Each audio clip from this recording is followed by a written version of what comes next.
నమస్కారం. City cable CPC న్యూస్కు స్వాగతం. ముందుగా ముఖ్యాంశాలు.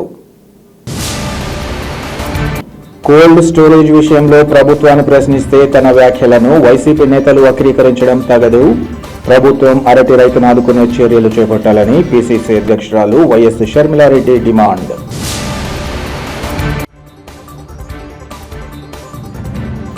రైతులకు అన్ని విధాలా వెన్నుదన్నుగా నిలుస్తూ అన్ని విధాలా తోడ్పాటు. జనరల్ బాడీ సమావేశం సందర్భంగా డీసీఎంఎస్ చైర్మన్ జయప్రకాష్ వివరాల వెల్లడి. పవిత్రమైన హరిద్రా ఘటనంతో ప్రారంభమైన ఒంటిమిట్ట ఆలయ వార్షిక బ్రహ్మోత్సవాలు. పసుపు కొమ్ములను దంచే పవిత్ర కార్యక్రమంలో పాల్గొన్న మహిళా భక్తులు, శ్రీవారి సేవకులు. అరటి రైతుల పక్షాన కోల్డ్ స్టోరేజ్ విషయంలో తాను ప్రశ్నించింది ప్రభుత్వాన్ని మాత్రమే కాగా తన వ్యాఖ్యలను వైసీపీ నేతలు వక్రీకరించడం తగదని పిసిసి అధ్యక్షురాలు వైఎస్ షర్మిలారెడ్డి తెలిపారు. అరటి రైతులను ఆదుకోవాలని కోరుతూ వైఎస్ షర్మిలారెడ్డి బుధవారం కలెక్టరేట్కు చేరుకుని జిల్లా కలెక్టర్కు వినతి పత్రాన్ని సమర్పించారు. ఈ సందర్భంగా ఆమె మాట్లాడుతూ 2023లో పులివెందులలో కోల్డ్ స్టోరేజ్ను ప్రారంభించిన జగన్ చెప్పింది పచ్చి అబద్ధమన్నారు. ఎన్నికలకు ముందు హడావిడిగా కోల్డ్ స్టోరేజ్కి రిబ్బన్ కట్ చేశారని, మార్చి 11, 2024న జగన్ బనానా ఇంటిగ్రేటెడ్ ప్లాంట్ ప్రారంభించారని, ఇది ఎన్నికల కోసం చేసిన స్టంట్ మాత్రమని ఆమె తెలిపారు. తాను కేవలం మాజీ ముఖ్యమంత్రి నిర్లక్ష్యమని మాత్రమే అన్నానని, నా టార్గెట్ జగన్మోహన్ రెడ్డి కాదని అన్నారు. తాను ప్రభుత్వాన్ని మాత్రమే ప్రశ్నిస్తూ అరటి రైతుల కోసం తాము చేస్తున్న పోరాటానికి మద్దతు పలకాలని, కోడిగుడ్డు మీద ఈకలు పీకుతారా అని ప్రశ్నించారు. ప్రభుత్వంలో 5 ఏళ్లు నిద్రపోయి నెల ముందు నిద్రలేస్తారా అని ప్రశ్నించారు. తాను వైసీపీని అసలు టార్గెట్ చేయనని, తనను వైసీపీ అటాక్ చేస్తోందని, తాము డిఫెండ్ మాత్రమే చేస్తామని అన్నారు. మొన్న విజయమ్మ లేఖ మీద వైసీపీ చేసింది అనవసరమైన రాద్ధాంతమన్నారు. విజయమ్మ లేఖ సుప్రీంకోర్టు తీర్పుతో సమానమన్నారు. ఈరోజు వైఎస్ఆర్ జిల్లాలో కడప కలెక్టరేట్కి రావడం జరిగింది. ముఖ్య ఉద్దేశం ఏమిటంటే పులివెందుల నియోజకవర్గంలో నిన్న సింహాద్రిపురం దగ్గర అరటి తోటలన్నీ అకాల వర్షానికి చాలా నష్టం జరిగిందని వింటే వాళ్ళని పరామర్శించడానికి అక్కడికి వెళ్ళడం జరిగింది. వాళ్ళు ఇచ్చిన నివేదిక తీసుకొచ్చి ప్రభుత్వాన్ని నిలదీస్తూ ఆ అరటి రైతులని ఆదుకోవాలని ఈరోజు కలెక్టర్ గారికి కూడా రిప్రజెంటేషన్ ఇవ్వడం జరిగింది. ముఖ్యంగా విషయం ఏమిటి అంటే మన రాష్ట్రంలో అరటి పండు దాదాపు 70 లక్షల నుంచి 80 లక్షల వరకు ఈ సీజన్లో సాగవుతుంది అన్నది ఒక ఎస్టిమేట్. దాంట్లో దాదాపు 60%, ప్రిసైజ్గా 58% కేవలం ఒక రాయలసీమలోనే అరటి పండుతుంది అన్నది అంచనా. ఈ కడప, అనంతపూర్, కర్నూలు, నంద్యాల ఈ ప్రాంతాల నుంచి అరటి పండిస్తున్న రైతులకు ఇప్పుడు గిట్టుబాటు ధర లేదు అన్నది ఇక్కడ ముఖ్యమైన కంప్లైంట్. గత నెల అంటే ఫిబ్రవరిలో టన్ను 26,000 రూపాయలు పలికింది అరటి. కానీ ఈరోజు కేవలం 6,000 రూపాయల కంటే అరటికి రావటం లేదు అని అరటి రైతులంతా వాపోతున్నారు. జగన్మోహన్ రెడ్డి గారు దీనికి ప్రారంభోత్సవం చేశారు. అంటే 11th మార్చిన జగన్మోహన్ రెడ్డి గారు ప్రారంభోత్సవం చేశారు. ఆ మరుసటి రోజు 12 మార్చిన నుంచి కనీసం ఒక్క అరటి గెల కూడా ఇక్కడికి రాలేదు. ఒక్క అరటి గెల కూడా ఇక్కడ మళ్ళీ కోల్డ్ స్టోరేజ్లో స్టోరేజ్ చేసిన దాఖలాలు లేవు. ఒక్క అరటి గెలను కూడా ఇక్కడ ప్రాసెసింగ్ చేసి ఒక ప్రోడక్ట్గా మళ్ళీ బయటికి పంపించిన దాఖలాలు లేవు. కనీసం జగన్మోహన్ రెడ్డి గారు ఈ 11 మార్చి నాటికి నాటికి కాదు, అప్పటి నుండి ఇప్పటి వరకు ఇంకా 9 కోట్ల రూపాయలు కాంట్రాక్టర్కు ఇంకా అలాగే పేమెంట్ ఇంకా ఇప్పటి వరకు కూడా జగన్మోహన్ రెడ్డి గారు పెండింగ్ పెడితే ఈ రోజు వరకు కూడా అలాగే పెండింగ్ ఉంది. అంటే ఇది కేవలం ఎలక్షన్ల ముందు హడావిడిగా మేము చేశామనిపించుకోవడానికి చేశారు తప్పితే జగన్మోహన్ రెడ్డి గారు దీన్ని చెయ్యనే లేదు. జగన్మోహన్ రెడ్డి గారికి మళ్ళీ గుర్తు చేస్తున్నాం, సార్ మీరు 23లో దీన్ని ప్రారంభోత్సవం చేయలేదు, హడావిడిగా ఎలక్షన్లకు ముందు ప్రారంభోత్సవం చేశారు, మీరు తప్పుడు ప్రచారం ఇప్పుడు చేస్తున్నారు. కానీ ముఖ్యమైన విషయం ఏమిటంటే ఇక్కడ ఈ కోల్డ్ స్టోరేజ్ ఫెసిలిటీ అన్నది కేవలం ఎలక్షన్ స్టంట్గా మీరు చేశారు అంటే దానికి కారణం, మీకు అంతకుముందు చెయ్యలేదు అంటే దానికి కారణం, పూర్తి చేసి నడపలేదు అంటే దానికి కారణం మీరు ముఖ్యమంత్రిగా ఉండి మిగతా అన్ని విషయాలలో నిద్రపోయినట్టుగానే ఈ విషయంలో కూడా నిద్రపోయారు. కేవలం 6 నెలల ముందు సిద్ధం సభలకు ఎలాగైతే నిద్రలేశారో జగన్మోహన్ రెడ్డి గారు, అలాగే దీనికోసం కూడా నిద్రలేసి కేవలం ఎలక్షన్ కోసమని దీన్ని ప్రారంభోత్సవం చేయడం జరిగింది. మేము ఎందుకు చెప్తున్నాము అంటే వీళ్ళు ఇంతగా, నేను ఒక్క మాట, నిన్న అసలు మా టార్గెట్ జగన్మోహన్ రెడ్డి గారు కానే కాదు, మేము ప్రభుత్వాన్ని నిలదీయడానికి వచ్చి రైతుల పక్షాన మాట్లాడితే అది ఏది పట్టించుకోకుండా కేవలం ఒక మాట జగన్మోహన్ రెడ్డి నిర్లక్ష్యం అని మేము మాట్లాడినందుకు దీన్ని భయంకరంగా సర్క్యులేట్ చేస్తున్నారు. ఇది ఎక్కడి న్యాయం అని అడుగుతున్నాం, ఎందుకు చేస్తున్నారు అని అడుగుతున్నాం. నిజంగానే ఇది నిజమైతే జగన్మోహన్ రెడ్డి గారి టీము నిజాలు బయట పెట్టాలి, ఆధారాలు చూపించండి. మీరు 23లో దీన్ని ప్రారంభం చేసుంటే ఎలక్ట్రిసిటీ బిల్స్ ఉంటాయా? 23లో దీన్ని ప్రారంభం చేస్తుంటే 24 వరకు, మే జూన్ వరకు ఎలక్షన్ జరగలేదు కదా, మీరే ముఖ్యమంత్రిగా ఉన్నారు కదా, అంటే ఆ 13 నెలలు 14 నెలలు ఎలక్ట్రిసిటీ బిల్స్ ఉండాలి. ఆ బిల్స్ని బయట పెట్టండి. ఆ 13 నెలల్లో ఈ ప్లాంట్ జరిగింది అని మీరు అంటున్నారు కదా, ఎంత అరటి గెలని ఎన్ని టన్నులని మీరు అక్కడ స్టోరేజ్ చేశారో దాని రిజిస్టర్సో లేకపోతే దాని రికార్డ్స్ ఏయో ఉంటాయి కదా, అవన్నీ కూడా బయట పెట్టండి.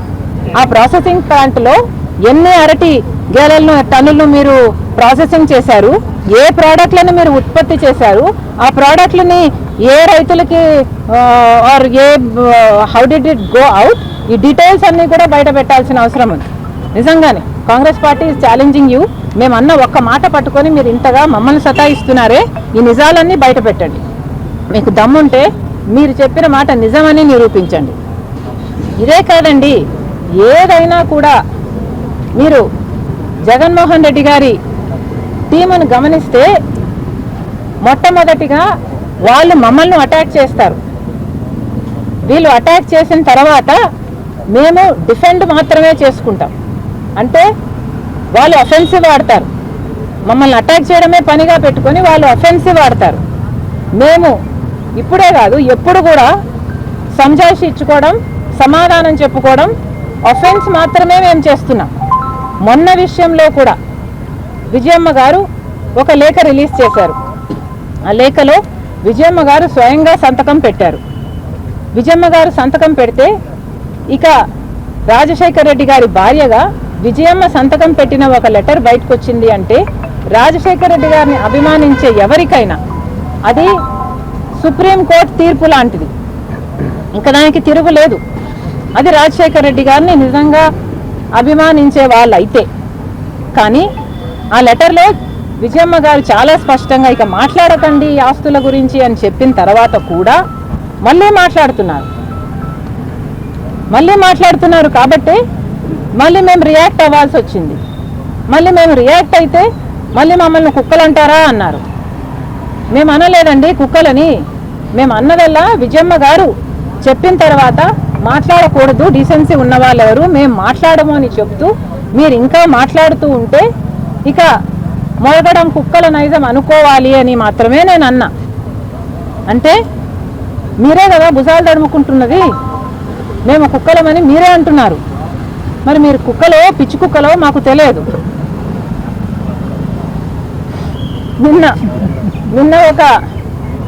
నిన్న కాదు పొద్దున ఎవరో పాడ్కాస్ట్లో ఒక చిన్న కామెడీ ఏదో చూపించారు. దాంట్లో అమ్మ షర్మిలమ్మ నువ్వు వైసీపీ వాళ్ళని కుక్కలతో పోల్చక తల్లి, కుక్కలు బాధపడతాయని ఉంది కుక్కలు వేలిపోతారు. మేము అనలేదండి, మేము అనలేదు. ఇప్పటికీ కూడా జగన్మోహన్ రెడ్డి గారు మా టార్గెట్ కానే కాదు. మేము ప్రభుత్వాన్ని ప్రశ్నించడానికి ఇక్కడికి వచ్చాం, ప్రభుత్వాన్ని ప్రశ్నిస్తున్నాం.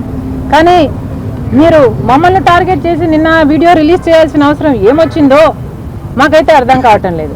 మీకు ఏమాత్రం వీలున్నా లేకపోతే ఇంగితం ఉన్నా ఇక్కడ అరటి రైతుల కోసం మేము వస్తే మాతో కలిసి ఇంకో మాట రాష్ట్రంలోని కూటమి ప్రభుత్వం రైతులకు అన్ని విధాలా తోడ్పాటు అందిస్తూ వారి అభ్యున్నతికి శక్తి వంచన లేకుండా కృషి చేస్తోందని డీసీఎంఎస్ చైర్మన్ జయప్రకాష్ తెలిపారు.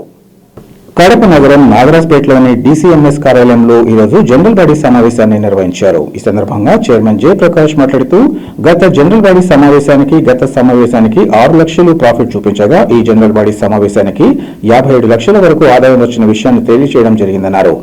గత ప్రభుత్వంలో ప్రొక్యూర్ చేసిన డబ్బులను కూడా పౌర సరఫరాల శాఖ మంత్రి నాదెండ్ల మనోహర్ అనుమతితో తగిన చర్యలు చేపట్టి తమకు రావాల్సిన బకాయిలు 60 లక్షలు రిలీజ్ చేయడం జరిగిందన్నారు. ఆ మొత్తాన్ని ఎఫ్డీ రూపంలో వేయడం జరిగిందని ఈ సందర్భంగా తెలిపారు. గత ప్రభుత్వంలో డీసీఎంఎస్ వ్యవస్థ ఎలాంటి పురోగతిలో ఉండేది కాదని, గతంలో డీసీఎంఎస్ కు ఎరువులు ఇచ్చేవారు కాదన్నారు. తాను చైర్మన్ గా బాధ్యతలు స్వీకరించిన తర్వాత ప్రభుత్వం జిల్లా కలెక్టర్ సహకారంతో సొసైటీకి ఆదాయం చేకూరిందన్నారు. అంతేకాకుండా రైతులకు సమయానికి తోడ్పాటును అందిస్తూ అన్ని విధాలా ఆదుకోగలుగుతున్నట్లు ఈ సందర్భంగా చెప్పారు. ప్రస్తుతం డీసీఎంఎస్ ద్వారా శనగలు విక్రయించే అవకాశం వచ్చిందని, 18,000 టన్నుల లక్ష్యంగా ఇప్పటికే 14,600 టన్నులు అందజేయడం జరిగిందని వివరించారు. అంతేకాకుండా దూర ప్రాంతాల నుంచి వచ్చే రైతులకు తమ వంతుగా మజ్జిగ, భోజనాలు తదితర వాటిని అందేలా చర్యలు తీసుకుంటున్నామన్నారు. డీసీఎంఎస్ ద్వారా రైతులకు మరింత మేలు జరిగేలా చూస్తామని ఈ సందర్భంగా తెలిపారు. ఈ సమావేశంలో డీసీఎంఎస్ డైరెక్టర్లు ఇంకా రైతు ప్రతినిధులు పాల్గొన్నారు.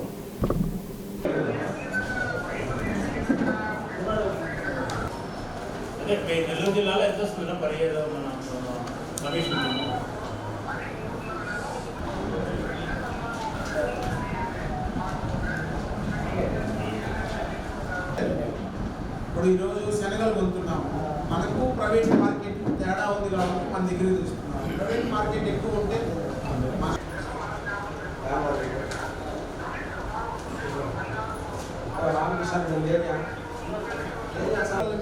ఎంప్లాయీస్నే పెట్టుకుంటాం. ఫస్ట్ మేము ప్రిఫరెన్స్ ఆ సొసైటీకి ఇచ్చాం. బ్రదర్ సొసైటీ వేస్తే సొసైటీ ఉంటే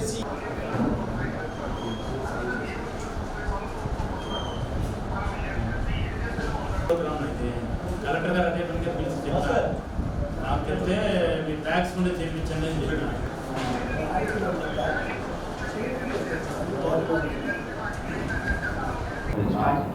పత్రికా సోదరులకు నమస్కారం. ఈరోజు మన డీసీఎంఎస్ మా ఆఫీస్లో జనరల్ బాడీ మీటింగ్ పెట్టుకున్నాము. గత జనరల్ బాడీకి ఈ బాడీకి గత జనరల్ బాడీ మీటింగ్కు ఈ జనరల్ బాడీ మీటింగ్కు మేము లాస్ట్ టైము మా డిక్లరేషన్ 6 లక్షల రూపాయలు ప్రాఫిట్ చూపించాము. ఈ జనరల్ బాడీ మీటింగ్కి వచ్చి 57 లక్షల రూపాయలు ప్రాఫిట్ చూపించాము. గత గవర్నమెంట్ ఉన్నప్పుడు ప్రొక్యూర్ చేసిన డబ్బులు కూడా మన నాదెండ్ల మనోహర్ గారు సివిల్ సప్లైస్ మినిస్టర్ గారిని రిక్వెస్ట్ చేసుకుంటే మాకు రావాల్సిన బకాయి 60 లక్షల రూపాయలు డబ్బులు మా గౌరవైన మినిస్టర్ గారు రిలీజ్ చేశారు. ఆ డబ్బుని ఎఫ్డి రూపంలో వేసాము. గత టైంలో ప్రొక్యూర్మెంట్ పెద్దగా ఉండేది కాదు డీసీఎంఎస్. మార్కెట్ వాళ్ళు వచ్చి మాకు సివిల్ సప్లైస్ వాళ్ళు వచ్చి వీళ్ళు ఎరువులు ఇచ్చేవాళ్ళు కాదు. గత 6 సంవత్సరాల నుంచి కడప జిల్లాలో డీసీఎంఎస్ ద్వారా ఒక్క యూరియా లారీ కూడా రాలేదు. నేను యాజ్ ఏ చైర్మన్ అయిన తర్వాత మా గవర్నమెంట్ సహకారము కలెక్టర్ గారు జేడీ గారు లాస్ట్ టైం మాకు వచ్చి ఒక 50 లారీలు సప్లై చేశారు. దాని రూపంలో కూడా మా సొసైటీకి 1 లక్ష రూపాయలు ఆదాయం చేకూరింది. అదిగాక మేము రైతులకు సర్వీస్ చేయగలిగాము. టయానికి యూరియా రైతులకు అందిగలిగాము. మళ్ళా ప్యాడీ ప్రొక్యూర్మెంట్ మాకు 6,000 టన్నులు టార్గెట్ ఇచ్చారు. మేము 7,200 టన్నులు మా డీసీఎంఎస్ ద్వారా కొనగలిగాము. అది కూడా ఫస్ట్లో జీపీఎస్ లారీలు లేక ఆ గవర్నమెంట్ స్ట్రిక్ట్ రూల్స్ పాటించింది. ఆ రూల్స్ ప్రకారం మనం నడవాలి కాబట్టి జీపీఎస్ లారీలు కొరత వల్ల కొంచెం లేట్ అయినా మేము 7,200 టన్నులు ప్రొక్యూర్మెంట్ చేయగలిగాము. ఇప్పుడు మన గవర్నమెంట్ వచ్చి శనగల ప్రొక్యూర్మెంట్ డీసీఎంఎస్ ద్వారా మాకు అవకాశం కల్పించారు కలెక్టర్ గారు అయ్యి. దాన్ని మేము 18,000 టన్నులు మాకు టార్గెట్ ఇచ్చారు. మేము ఆల్రెడీ 14,600 టన్నులు మేము ప్రొక్యూర్ చేశాము. రైతులకు జమ్మలమడుగు కానీ ప్రొద్దుటూరు ఎర్రగుంట్ల వచ్చిన రైతులు ఎండకు మేము వచ్చిన వాళ్ళకు మజ్జిగ ఇస్తున్నాం, భోజనాలు పెడుతున్నాం. మా సొసైటీ వాళ్ళు మా ప్రొక్యూర్మెంట్ సెంటర్లో మేము రైతులకు లంచ్ కూడా అరేంజ్ చేసి ఈవినింగ్ స్నాక్స్ కూడా ఇచ్చి పంపిస్తూ ఉన్నాము. DCMS ఇప్పుడు అభివృద్ధి చెందుతూ ఉంది. మేము DCMS ద్వారా రైతులకు దగ్గరవుతూ ఉన్నాము. DCMS ద్వారా రైతులకు మేలు చేకూరుస్తామని సభాముఖంగా తెలియజేసుకుంటున్నాము. మా ముఖ్యమంత్రి వర్యులు సివిల్ 18 గంటల్లో కూడా ప్యాడీ ప్రొక్యూర్మెంట్కు డబ్బులు వేశారు.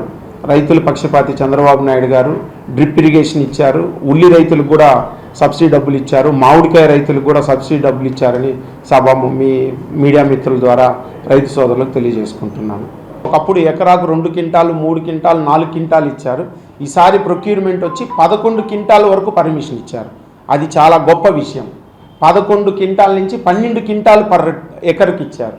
దానివల్ల రైతులకు ఎంతో మేము సేవ చేయగలిగారు. ప్రభుత్వం కూడా ప్రొక్యూర్ చేయగలిగారు. గతంలో DCMS దగ్గర ఏపీఎస్ఆర్టీసీలో పనిచేసి 2014 సంవత్సరానికి ముందు ఉద్యోగ విరమణ చేసిన వారి దయనీయ పరిస్థితిని గుర్తించి ఇచ్చిన హామీ మేరకు వారిని అన్ని విధాలా ఆదుకోవాలని బాధిత ఉద్యోగులు రాష్ట్ర రవాణా శాఖ మంత్రిని కోరారు.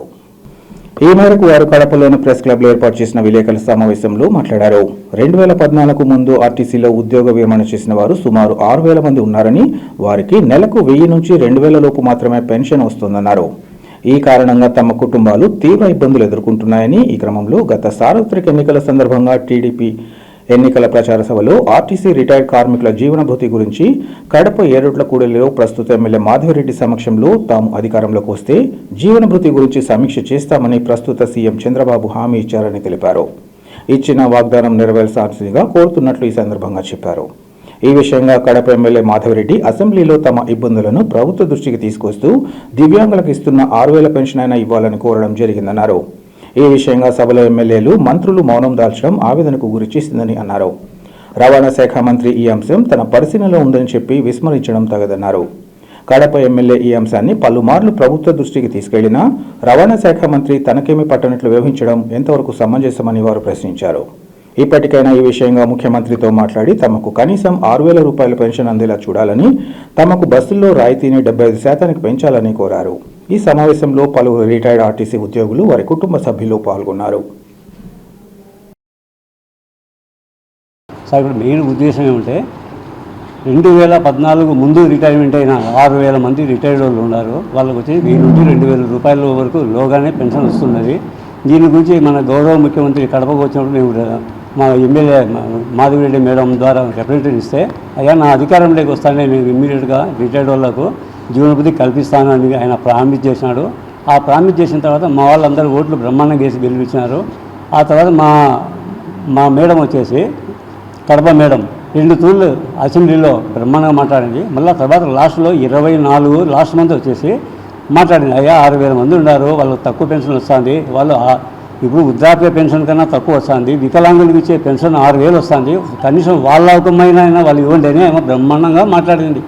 అందరికీ కళ్ళకు నీళ్ళు వచ్చేట్టుగా అంత బ్రహ్మాండంగా మాట్లాడింది. ఆ సభలో ఉండే సభ్యులు, ఎమ్మెల్యేలు కానీ మినిస్టర్లు ఎవరు కానీ నోరెత్తలేదు, సైలెన్స్గా ఉన్నారు అంతా, ఎవరికి కూడా బాధ్యత లేకుండా. ఆ తర్వాత చేసి మన స్పీకర్ సార్ వచ్చి what is your reply mister transport minister అంటే, ఆయన చేసి అయ్యా ఇది నా పరిశీలనలో ఉంది, మా ముఖ్యమంత్రి నేను మాట్లాడి చెప్తానని చెప్పినాడు.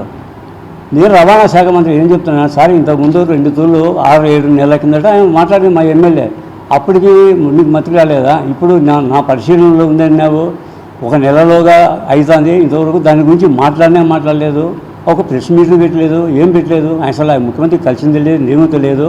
కాబట్టి మాకు తండ్రి లాంటి వారు సార్ మీరు, ట్రాన్స్పోర్ట్ మినిస్టర్ అంటే మీకు మాకు చేయకుండా ఉంటే సార్. మా ఎమ్మెల్యే చూడాలి 3 తూర్లు మా కోసం కష్టపడి 3 తూర్లు ఇంతవరకు ఒక చర్చ మీద జరిగిన ఏ ఎమ్మెల్యే కూడా ఎవరు మాట్లాడలేదు. మరి బాధ్యత ఉండేది మీరు ఏ పట్టించుకోలేదు. కాబట్టి లాస్ట్లో మేము రిప్రజెంట్ చేస్తున్నామంటే మేమంతా మీకు ఓట్లు వేసి గెలిపించుకోలేము. కాబట్టి మీరు ముఖ్యమంత్రితో మాట్లాడండి. ఆయనే కడపలో అనౌన్స్మెంట్ చేసింది, ఇంకా మీకేం ప్రాబ్లం లేదు సార్. మీరు కడపలో అనౌన్స్మెంట్ చేసినారు, మీరు మన వాళ్ళకి ఇవాళ తక్కువ పెన్షన్ సార్ ఇస్తాం సార్, మన వాళ్ళు దూరం చేసుకోవద్దు సార్ అని మీరు మాట్లాడండి. ముఖ్యమంత్రి బ్రహ్మాండంగా ఇస్తారు, ఆయన తెలుసు నాకు. ఆయన కూడా ఆర్టీసీలు అంటే మంచి ప్రేమ చంద్రబాబు నాయుడు సార్కు. జిల్లాలోని ఒంటిమిట్టలో గల ప్రసిద్ధిగాంచిన శ్రీ కోదండరామస్వామి వారి ఆలయ బ్రహ్మోత్సవాలు బుధవారం పవిత్రమైన హరిద్ర ఘట్టనం కార్యక్రమంతో ప్రారంభమయ్యాయి. ఈ కార్యక్రమం బ్రహ్మోత్సవాలు శ్రీ సీతారాముల కళ్యాణ మహోత్సవాలకు శ్రీకారం చుట్టే తొలి ఆచారంగా నిర్వహించారు. ఈ సందర్భంగా మహిళా భక్తులు, శ్రీవారి సేవకులు, టీటీడీ అధికారులు, సిబ్బంది పెద్ద సంఖ్యలో పాల్గొని పసుపు కొమ్ములను దంచే పవిత్ర కార్యక్రమంలో భాగస్వాములయ్యారు. హరిద్ర ఘటనంతో సిద్ధం చేసిన తాజా పసుపును స్వామివారికి నిర్వహించే స్నాపన తిరుమంజనం కార్యక్రమంలో ఉపయోగిస్తారు. అలాగే శ్రీ సీతారాముల కళ్యాణోత్సవానికి అవసరమైన తలంబ్రాలు సిద్ధం చేయడం కోసం కూడా దీన్ని వినియోగిస్తారు. ఇందులో భాగంగా ముందుగా పసుపు కొమ్ములు, ఇతర పరికరాలను గర్భాలయంలో ప్రతిష్ఠించి పూజలు నిర్వహించారు.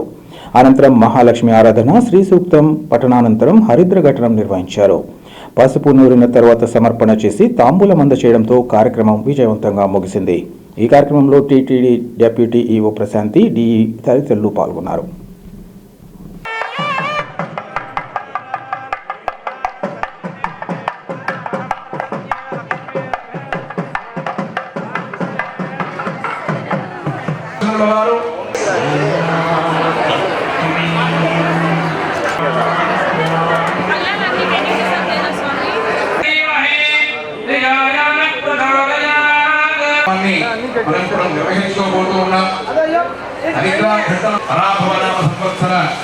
వార్షిక బ్రహ్మోత్సవంలో భారీ ఈ కార్యక్రమము ఏదైతే ఉన్నదో అటువంటి పసుపుతో స్వామివారి అక్షతారోపణ అయితేనేమి, ఆ స్వామి యొక్క నవన నిర్వచన సమయంలో చక్రస్నానం అనాదిగా వస్తున్నటువంటి సాంప్రదాయము. అందువలన ఇందులో భాగమైనటువంటి అందరూ కూడా మనందరికీ కూడా భాగమైతూ ఉన్నాం. మనమందరం కూడా ఈ యొక్క స్థానంలో ఉన్నాం. సంకల్పం అనేటువంటి సంకల్పం ఏది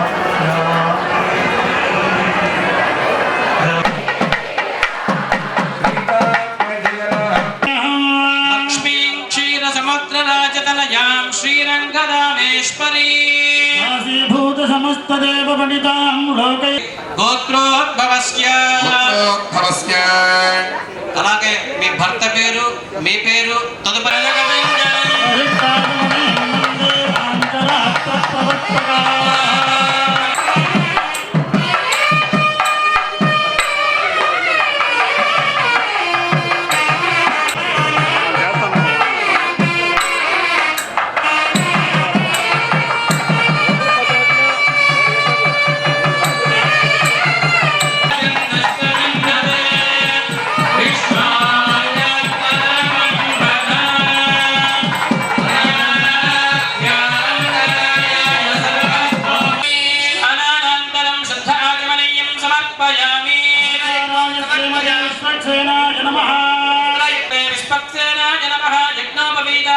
పుష్పం సమర్పయామి. శ్రీగంధాన్ ధారయామి.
విశ్వ హిందూ పరిషత్ ఆధ్వర్యంలో ఆదివారం నిర్వహించనున్న హిందూ దేవాలయాల స్వయం ప్రతిపత్తి ముసాయిదా చట్టంపై అవగాహన సదస్సులో ప్రతి హిందూ బంధువు పాల్గొని విజయవంతం చేయాలని విహెచ్పి వేంపల్లి మండల అధ్యక్షులు లోమడ తిరుమల రెడ్డి పిలుపునిచ్చారు.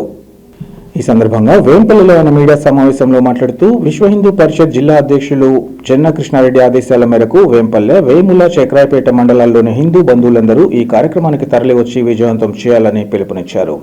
ఆదివారం కడప నగరం హౌసింగ్ బోర్డు కాలనీలో వెలిసిన శ్రీ కోదండరామస్వామి దేవస్థానంలో ఈ అవగాహన సదస్సు నిర్వహిస్తామని తెలిపారు. దేశానికి స్వాతంత్రం వచ్చి 78 సంవత్సరాలైన హిందువులకు మాత్రం తమ దేవాలయాలు తాము నిర్వహించుకునే స్వతంత్రత నేటికి రాలేదన్నారు. ప్రభుత్వాలు హిందూ దేవాలయాల నిర్వహణ చేయడం రాజ్యాంగంలోని 12, 25, 26 ఆర్టికల్ ప్రకారం రాజ్యాంగ ఉల్లంఘనే అవుతుందన్నారు. సనాతన ధర్మం ఒక వైరస్ అని చెప్పిన వ్యక్తుల చేతుల్లో తమిళనాడులో దేవాలయ వ్యవస్థ ఉండడమే దీనికి ఒక ఉదాహరణ అని పేర్కొన్నారు. ఈ సందర్భంగా హిందూ దేవాలయాల స్వయం ప్రతిపత్తి కోసం నిర్వహించే ఈ మహోద్యమంలో హిందూ బంధువులందరూ భాగస్వాములు కావాలని ఆహ్వానించారు. అవగాహన సదస్సులో బ్రహ్మంగారి మఠంకు చెందిన పరమ పూజ్య శ్రీ విరజానంద స్వామీజీ, కడపకు చెందిన పరమ పూజ్యులు తుర్యానంద సరస్వతి స్వామీజీలు పాల్గొనున్నట్లు ఆయన తెలిపారు. ఈ సమావేశంలో వేంపల్లి మండల విశ్వ హిందూ పరిషత్ ఉపాధ్యక్షులు తదితరులు పాల్గొన్నారు. 29 మార్చి జరుగుతుందనగా వచ్చే ఆదివారం నాడు ఒక అవగాహన హిందూ దేవాలయాల స్వయం ప్రతిపత్తి కాపాడుకుంటున్నాము.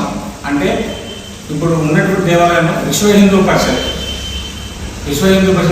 మన దేవాలయం మనమే పరిరక్షించుకోవాలా అనే నిదానంతో మనము దీన్ని ముందుకు తీసుకోవాలని ఈ 3 మండలాల నుంచి కూడా అందరూ హిందూ బంధువులందరూ తప్పకుండా ఆదివారం కడప శ్రీ కోదండరామాలయం ఎన్జిఓ కాలనీ ఉదయం 9:30 అందరూ హాజరు కావాలని కోరుతున్నాము.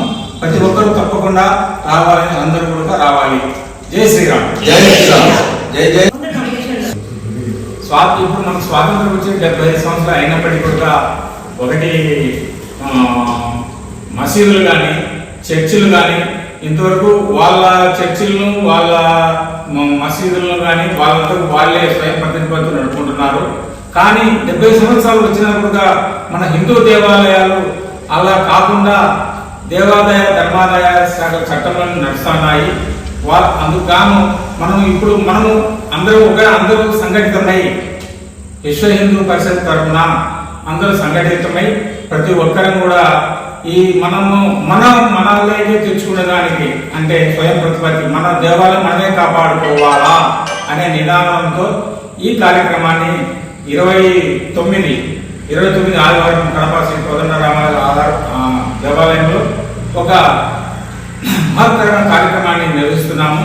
దానికి అందరూ చక్రాపేట, వేంపల్లి, వేముల ఈ ప్రఖండ మండలాల నుంచి అందరూ హిందూ బంధువులందరూ తప్పకుండా పాల్గొనాలని విశ్వ హిందూ తరఫున ప్రార్థిస్తున్నాము. జై శ్రీరామ్. జై శ్రీరామ్. అశేష భక్తుల ఇలువయిల్పుగా పూజలు అందుకుంటున్న శ్రీ అంకాలమ్మ తల్లికి ఓ భక్తుడు వెండి ముఖ కవచం సమర్పించి అమ్మవారి పట్ల తనకున్న భక్తి భావాన్ని చాటుకున్నారు. పులివెందుల పట్టణంలో ప్రసిద్ధిగాంచిన శ్రీ అంకాలమ్మ తల్లికి దేవస్థానంలో అమ్మవారికి భక్తి శ్రద్ధలతో ప్రత్యేక పూజా కార్యక్రమాలు నిర్వహించారు. అనంతరం పులివెందులకు చెందిన రెడ్డమ్మ పెయింట్ యజమాని బాబు అమ్మవారికి 5 లక్షలు విలువ చేసే కిలోన్నర వెండి ముఖ కవచాన్ని సమర్పించారు. వెండి ముఖ కవచాన్ని ఆలయానికి ఘనంగా తీసుకొచ్చిన సందర్భంగా ప్రత్యేక పూజా కార్యక్రమాలను నిర్వహించారు. ఆలయ అర్చకులు సురేష్ బాబు ఆధ్వర్యంలో అభిషేకం, పూజలు నిర్వహించి అనంతరం అమ్మవారికి నూతనంగా సమర్పించిన వెండి ముఖ కవచాన్ని ధరింపచేశారు. ఈ సందర్భంగా అంకాలమ్మ తల్లిని దర్శించుకునేందుకు అధిక సంఖ్యలో భక్తులు పోటెత్తారు. ఆలయ ఈవో వెంకటరమణ, చైర్మన్ బ్యాటరీల ప్రసాద్, దాత బాలను దుస్సాలతో సత్కరించి తీర్థ ప్రసాదాలు అందించారు. ఈ సందర్భంగా ఆలయ ఈవో, చైర్మన్లు మాట్లాడుతూ ఆలయ అభివృద్ధికి భక్తులు ముందుకు వచ్చి సహకరించడం ఆనందకరమన్నారు. భక్తుల సహకారంతో ఆలయ సేవా కార్యక్రమాలు మరింత విస్తరించనున్నట్లు ఆశాభావాన్ని వ్యక్తం చేశారు. ఈ కార్యక్రమంలో స్థానిక ప్రముఖులు, ఆలయ సిబ్బంది ఇంకా భారీ సంఖ్యలో భక్తులు పాల్గొన్నారు.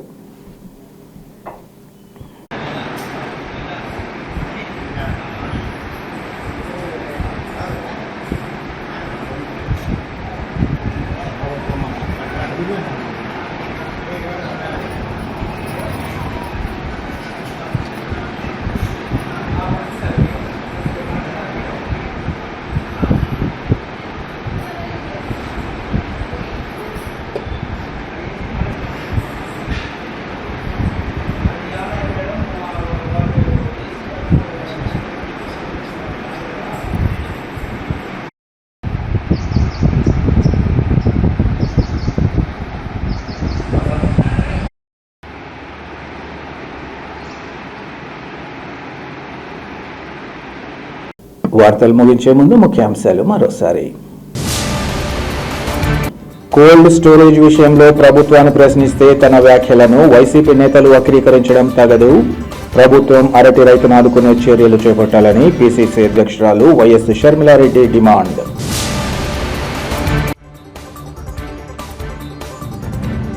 రైతులకు అన్ని విధాలా వెన్నుదన్నుగా నిలుస్తూ అన్ని విధాలా తోడ్పాటు. జనరల్ బాడీ సమావేశం సందర్భంగా డీసీఎంఎస్ చైర్మన్ జయప్రకాష్ వివరాల వెల్లడి. పవిత్రమైన హరిద్రా ఘటనంతో ప్రారంభమైన ఒంటిమిట్ట ఆలయ వార్షిక బ్రహ్మోత్సవాలు. పసుపు కొమ్ములను దంచే పవిత్ర కార్యక్రమంలో పాల్గొన్న మహిళా భక్తులు, శ్రీవారి సేవకులు. సిటీ కేబుల్ సిపిఎస్ న్యూస్ ఇంతటితో సమాప్తం. నమస్కారం.